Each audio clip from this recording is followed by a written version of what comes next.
I just heard the live performance of Croatia's song for Eurovision this year and she's so good, oh my god!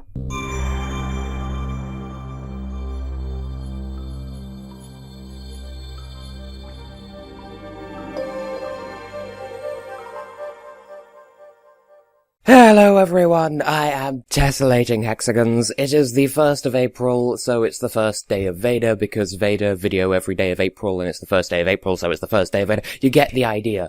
And today's Friday, so kicking this month off with a Fair Trial Friday, as is tradition, except it's not tradition to start April on a Friday. This is getting convoluted already. The point is, it's Friday, it's VEDA, Fair Trial Friday. Yeah. Normally with this format, so for every Friday after this one in this month, I will actually tell you the game up front, but since today is April the 1st, the International Day of Japes and Tomfoolery, I'll have a little bit of fun with you lovely people. And so, Fair Trial Fridays, right, I take a video game, whether it's overrated or underrated, and talk about it, see if it really is worth all the hype.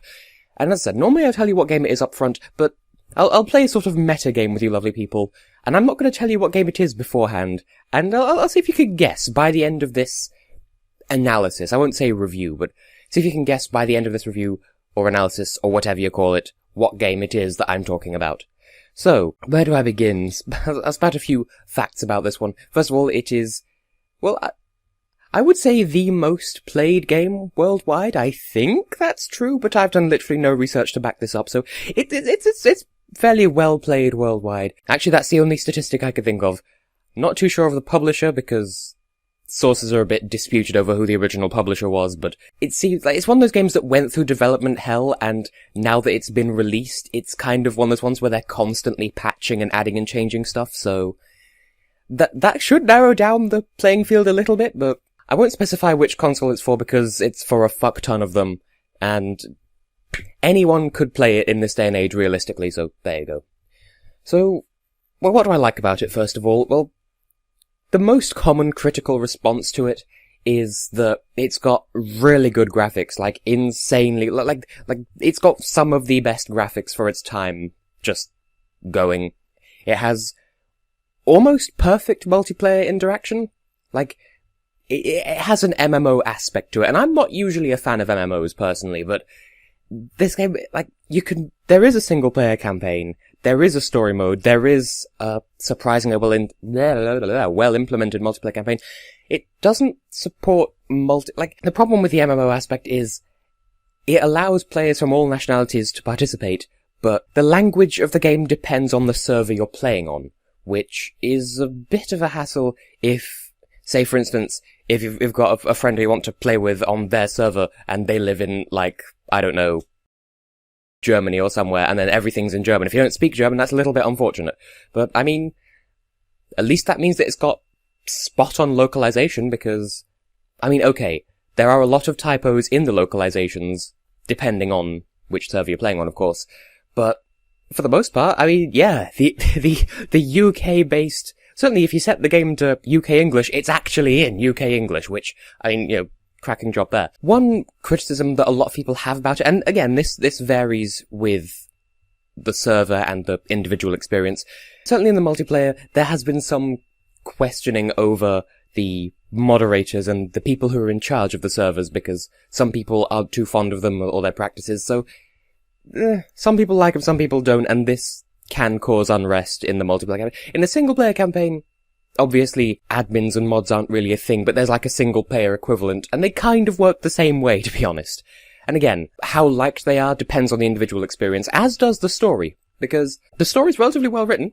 I haven't seen the very end of it just yet, personally, but then again, it's one of those games where a lot of people just get sidetracked with the online multiplayer stuff and don't really bother with the single-player campaign quite as much as long as there's multiplayer to deal with, so there is a story. Some people say it's crap, some people say it's brilliant. Opinion is hugely divided.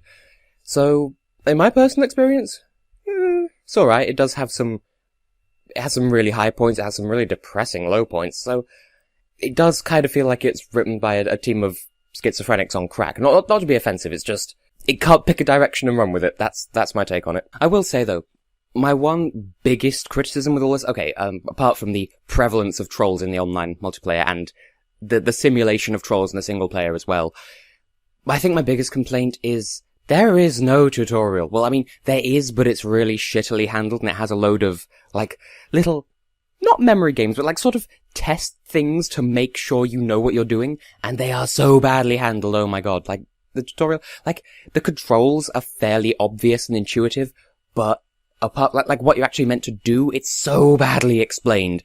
Like, in fact, it's not explained at all, it's just so badly handled. That's the biggest flaw with all this, because, I mean, I've been playing this game for, well, I'm not going to reveal exactly how long, but I've been playing for so long, and honestly, I still don't really have much of a fucking clue what I'm doing, hence why I spend so much time on the online multiplayer, as is the case with a lot of people, but, yeah, no fucking clue what I'm doing. But, moving swiftly on. Now, the soundtrack, though, I mean, it is indisputably one of the finest I've ever encountered, because there's such a huge diversity of music throughout, and the ambient noises are just the most realistic you'll encounter.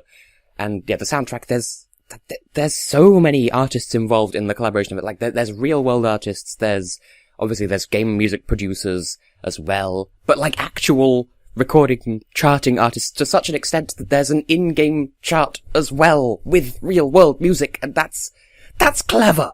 That is actually clever. And obviously, with a soundtrack this diverse, you're not gonna like every single thing that's in there, but there's enough. In fact, there's such an extent that, and one thing that this game has is a fuck ton of minigames and side modes, which work in single player and in the multiplayer nonsense, to such an extent that well, I mean, there's several of them, but like, there's minigames built around the soundtrack. There's in-game music competitions, and it's just, it's well implemented, I'll say that much. To such an extent, there's like a meta fandom, like there's a fandom within the fandom dedicated to these side modes, and the other minigames as well. I mean, they've got sport minigames for people who are into that, and they have quite a raucous fandom as well. So yeah, minigames, side modes. I suppose that is one fault of the game, that there are so many side modes and so much to do with multiplayer that sometimes there's just no incentive to do the single player campaign, because, I mean, the story doesn't really have a focus. Like, some people will dispute that, but you know, the single-player campaign simply isn't as interesting. Whereas multiplayer, I mean, I suppose there is a pocket of stigma about the online multiplayer, because there are purists who say, oh no, it's not the real multiplayer experience unless it's offline or LAN party multiplayer. And yeah, I suppose that is a more immersive experience, but I mean, online there's more people. Now, as someone who makes gaming videos on YouTube for, well, I want to say for a living, but I mean, someone who does it as a hobby at the very least. The game is very let's play friendly, shall we say, to an extent that, you know, you can dedicate entire series of videos to just the multiplayer, or just the single player, or actually, most surprisingly, the multitude of side modes. You could have entire video series, entire swathes of series of videos dedicated to just a single facet of the side modes. It's just that diverse, and it's actually quite incredible. Clearly a lot of time and effort and collaboration and stuff has gone into building the game up into what it is. Overall, personally, yeah, I think it's alright. Is it my favourite game out there?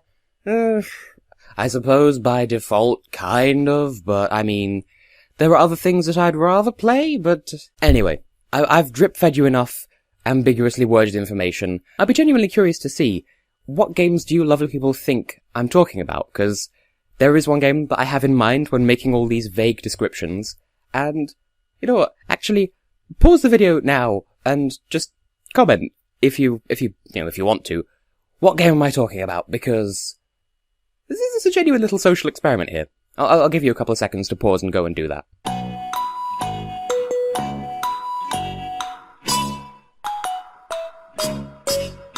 Are you back? Okay, beautiful. Well, I suppose now I shall reveal what game it was that I'm talking about. I'm talking about real life. There you go. That's the punchline here. I don't do April Fools because I think it's bloody stupid, but I've been planning this video for over a year. Well, I mean, I say that. I had the concept in mind for over a year, but I never actually scripted it. This whole thing was just me on the fly, just improving about how I could compare life to a video game.